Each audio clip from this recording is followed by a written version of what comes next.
Mga idol, sa loob ng isang linggo o mga 7 days talaga mga idol, ito yung pinagkabisihan natin mga idol. Ito na yung resulta sa ating bagong gawa. Ito ay renovation ng kwarto o isang room lang mga idol, no? So ayan, ipapakita natin simula kung anong ginawa natin. Unang-una ginawa natin mga idol ay ito yon. Ayan, nag-install tayo ng aircon kasi naman mga idol, para maganda yung simula ng pagtatrabaho natin. Di ba mainit pag nagtatrabaho tayo sa loob, lalo na tag-init ngayon. So in-install natin una yung aircon para pag nagtrabaho tayo malamig naman, di ba? So ang kwarto pala na ito mga idol ay maliit lang. So dalawang kwarto ito magkabila at tinanggal namin yung yung division, tapos nilakihan namin, kaya ayan, nagbago kami ng division, no? Saka kasi bago yung gawa natin na pintuan, lalagyan natin ng bagong pintuan, kaya nagpalit din tayo ng jam. So door jam yan mga idol, kaya nagcutting tayo kanina, no? Kita nyo yung kinating natin para install natin yung bagong door jam. So ayan mga idol, ito yung yan, double walling na sinasabi ko sa inyo na nag-adjust tayo para medyo lumaki yung kwarto. So yan yung door jam natin mga idol. Tsaka itong portion na to ay double walling din mga idol, kasi dati lang yan walang double walling. So ito yung pagkagawa natin sa ating marine finished na door mga idol, no? Ayan. So lahat ng kahoy natin mga idol is 4S, no? Ang 2x2, tapos meron tayong dyan, 1x1 para sa paglapatan ng ating marine plywood, no? Na finish natin na pang dyan, takip. So sa doorknob yan mga idol, yan. Ito na mga idol, check. Yan. So yan lang mga idol, kasimple yung natin, ordinary lang door, no, para sa kwarto. So nilagyan na rin natin yung molding mga idol, para yung sa mga corner mga idol talagang matakpan din, no, mga idol. Maganda din sa tignan pag may molding, no? Wood molding. So nag-skim coat din tayo mga idol dito, no, kasi inukit natin yung mga hindi maganda pagka finishing, no. So lahat ng portion ng ating marine din ay nagmasilya din tayo mga idol, no, gamit yung time out. So ayan, na install na natin yung doorknob. Tsaka yung breaker, may breaker din tayo dyan. Dati wala yan mga idol, so nag-install tayo ng breaker, no, para meron din tayong safety pagdating sa electrical emergencies, no. Ayan guys, pasok tayo. Wow, ang lamig. Ang lamig ng aircon. First coating na meron guys, og pintal.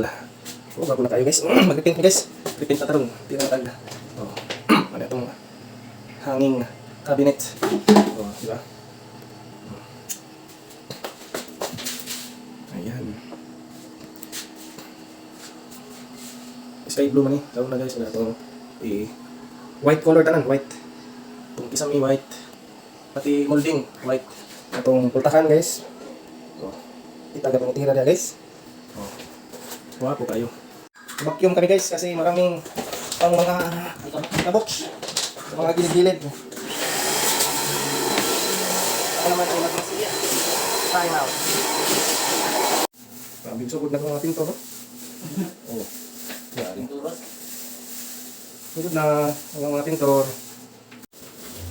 Ang gamit pala natin na pintura guys ay latex guys, no? Water base sa mga idol. Tsaka merong diskarte yan mga idol kung bakit yan talagang ginamit natin, no? Kasi semento sa kabilang pader, tapos dito sa kabila ay marine. So ayun mga idol, yung pultahan ay nag masonry coating ako nung pagkatapos ng primer na flat latex, ay naglagay tayo ng putty. Yun pala yun, no? Siyempre para yung grano ng plywood ay maalis, tsaka yung mga lubak-lubak konti ay magkaroon ng finish na maganda, para yung last coating natin ay talagang pino na yung pintura natin mga idol. Kaya yung ginagawa ko ngayon mga idol, nagpati tayo dyan mga idol. Bakit water based na paint ang ginamit natin mga idol? Simple lang, kasi hindi siya mabaho mga idol. Di tulad ng enamel na matagal pa mawala yung baho niya. Ayan mga idol, ito na yung resulta sa gawa natin. Pinasok na yung bed, tapos yung orokan. So ayan mga idol, yung resulta sa ating renovation, no? Nakikita natin malinis na. So ayan mga idol, yung electrical wirings din ay binago natin. May pailaw pa din tayo na maganda. Ayan, may emergency light din tayo dyan. Tapos pinasok na yung mga gamit.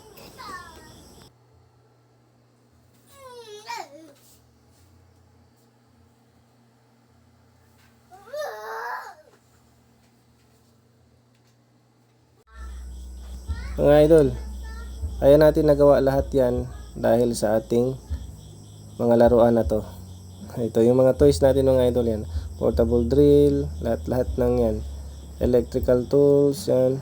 Circular saw, jigsaw, planer, ano pa ba? Marami pang iba. Yan, kailangan natin yan mga idol, no? Kasi ito, level bar, level hose, ayun. Ano pa ba to? Hammer, eskwala, chisel, yan. Magagawa naman natin mga idol pag meron tayong mga gamit, no. So mapag-aaralan naman natin yan, mga gawain natin, no. Basta magpursige lang tayo, kaya naman. Basta kailangan lang talaga natin na meron din tayong gamit, kasi mahirap kasi magtrabaho pag wala din tayong ginagamit na mga tools. Siyempre, tapos yun, ito yung nakakatulong sa atin para mapadali yung trabaho natin, guys. Salamat.